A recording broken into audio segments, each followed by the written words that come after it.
Cauayan City Police Station patuloy sa pagpapalakas ng kampanya tungol ligtas na komunidad. Ang detalye ng balita hatid ni Idol Zaira Kuntapay.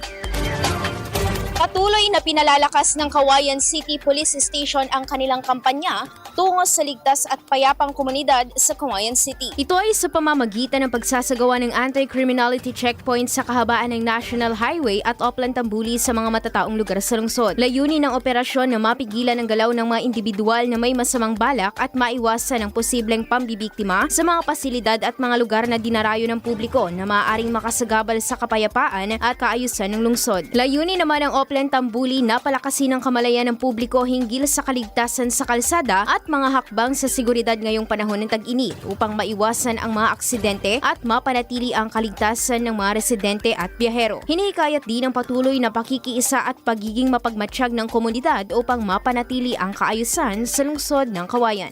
Idol, nanunuyo ba at humihina ang elasticity o pagbanat ng balat? Bumababa ang fat levels sa ilalim ng balat, gayon din ang collagen availability sa katawan, kaya naman 50 pa lang mukha ay kulubot na.